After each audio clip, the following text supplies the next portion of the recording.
So I've been thinking, well, I mean, everybody thinks, right? That's kind of how we move everything forward, how we get anything done, you know, one foot in front of the other. It's like sharks. Well, except they don't have feet or think. But the point is, well, it's the same thing, you know, it's like forward progress, movement, propulsion, you know, all that. And like along those lines, you know, of progress and everything, like when NASA wants to launch a rocket ship, you know, they just do it. They just launch the thing like it's no big deal, right up into the atmosphere or stratosphere. But anyway, they get all these different things together and they do it, you know. And I'm fully aware that it's not that easy. I mean, they make it look easy, but it's not that easy. It's actually really complicated. You have to know all the weather patterns. You have to get the perfect weather. You have to know the migratory patterns of the birds so they don't like nest in the landing, you know, pad or platform or whatever they call it. I mean, there's all that. There's all this vocabulary. There's all that stuff. All that. But NASA manages to do it. You know, they get it all together. They launch the rocket ship. All these disparaging, divergent elements, you know, all this freakonomics. They get it together and they do it. I guess I should draw the distinction here that I'm no rocket scientist, but you know, scientry and all that. You know? Although that's a funny story, you know. When I was in high school, we had a graduation ceremony, and all the seniors and all the student body were all gathered together in the gymnasium, you know. And all the administrators and the teachers are trying to get us all organized so we can go through with this rehearsal thing. But like really, how hard is it to walk across the stage, shake somebody's hand and walk back off with an empty folder, right? But, you know, the administrators are like trying to control us and stand in line, people, and all that stuff, you know.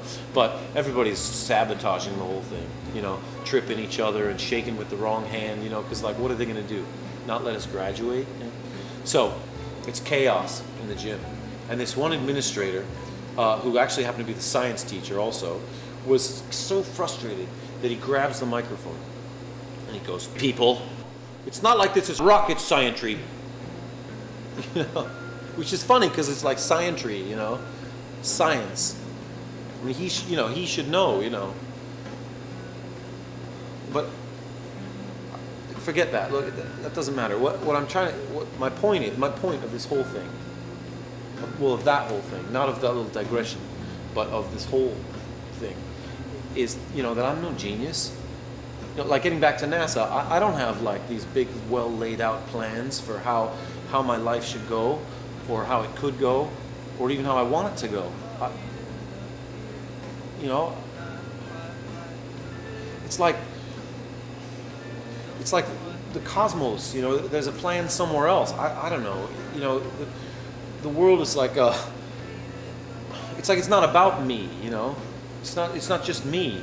I mean, I shouldn't reap all the benefit, right? Neither should you. It should be like everything in life should be like a mutually agreeable situation.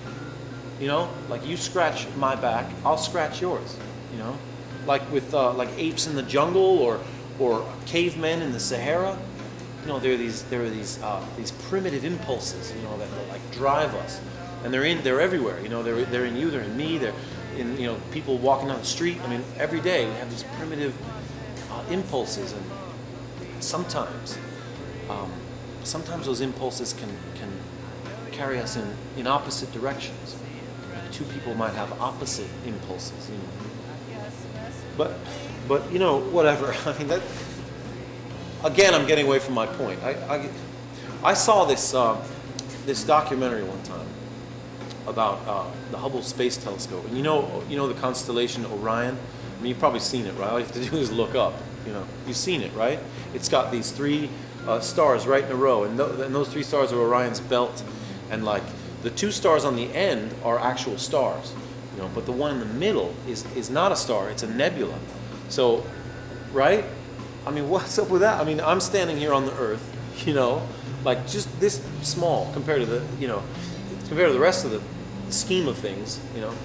And here's this little pinprick up there that's actually a nebula. It's a complex conglomeration of clouds and different colors, and you know, and the telescope is like moving toward it, and the cameras, you know, and as the stars come into focus and as they come closer, you can see the patterns of the clouds and all that, you know. It's like, but you know, you would never see that. I mean, there'd be no way. You know, it's not like you're in an airplane and you're driving, you know, or not driving, I mean airplanes don't drive, but you know, you're flying into a cloud bank, you know, that it's not like that, where you see the details of the clouds and all of a sudden you're in the fog and you can't see anything. I mean, with a nebula, it's so vast and you wouldn't even know you were in it, you know, you wouldn't like see it coming. I mean, you know, and the cosmos is like that. It's like, you know, there's a lot, you know, there's a lot going on that we can't control, we can't fathom, you know.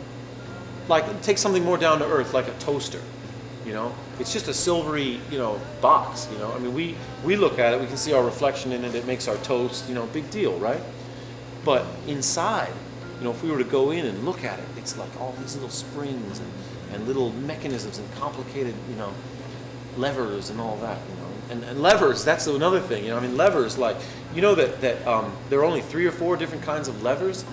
Like, every machine in the world, toasters, whatever, only run by like 3 or 4 different kinds of levers. So like a wheelbarrow is a lever, or like a nail clippers are levers, or a seesaw. I mean, you know, and if you took all of these different parts of, say, a toaster, you know, and you put them all on this table with the instructions, you know, and said, build me a toaster, I wouldn't be able to do it. I'd probably screw it all up. I'd take all those pieces and I'd build like a radio or a music box or something, you know. I can't. I'm no genius. I can't build a toaster. Neither can you. I mean, well, you know, I don't mean to offend you or anything. I mean, I'm not trying to be a dick. All I'm saying is, I'm just a guy, you know, just a normal guy. And you're just a normal girl, you know. Well, I mean, you're not normal. I mean, you're a genius in your own way. You know, I mean, you're smart. You know, you're beautiful. You're smart. All that stuff you do at work with like politics and all that. You know, I mean, that's brilliant stuff in its own way. You know, and like you do it really well. You know, to the best of your ability. You know, and you're great, and that's good. You know, and I appreciate that. You know, so. But wow, I'm kind of feeling a little anxious. I think it's too much caffeine or something. Are you feeling a little jittery? Maybe it's a little stuffy in here. You know, I feel like I have all this energy. You know, like all this pent up, you know, energy, and I don't even know where to go with it. You know, it's like I'm sitting here. You know, I'm talking about NASA and cavemen and, you know, and all that stuff and genius. I mean, nobody's a genius, you know, but I'm just going on and it's too much,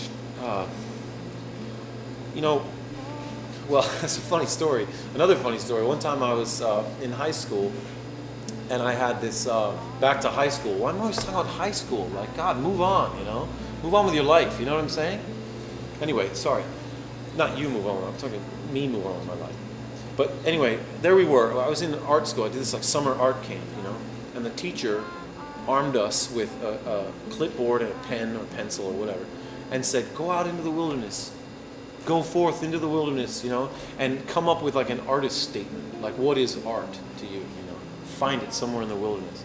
And this guy was all about like different perspectives and everything. Like he used to say how in nature, you know, you have all at once, all right there, you have the smallest, tiniest little bug. You know what I'm saying? Like the tiniest little bug on a leaf on this great oak tree, which itself, if you back away, is in the forest, you know, and then back away further, it's like on the planet Earth. You know what I mean? All that scale is right there in nature. And we were supposed to go and find some kind of like one statement about our view on art in all of that, you know, chaos. And all that scale, how do you do that, you know? It's like brevity, simplicity, you know, concisement. I guess that's where I'm kind of lacking, is that ability to like crystallize all those elements, you know, and get them together into the most minute, simple piece, you know? God, what am I, fucking hippie or something? I mean, I've been sitting here talking about like the universe and, you know, and going out in the forest and finding your artist statement, you know, I don't know what's right for you or what's right for me or what's right for the earth, you know, like some kind of hippie or something. I said that. See, now I'm repeating myself. It's just that, like,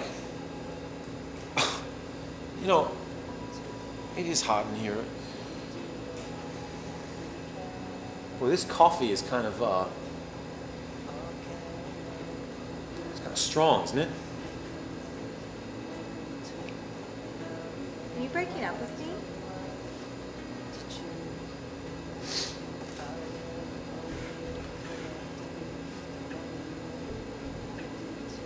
Why? I mean, you want to break up?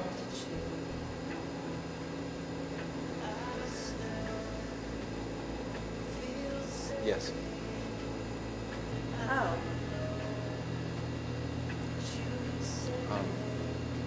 I just realized that I didn't bring my wallet in from the car.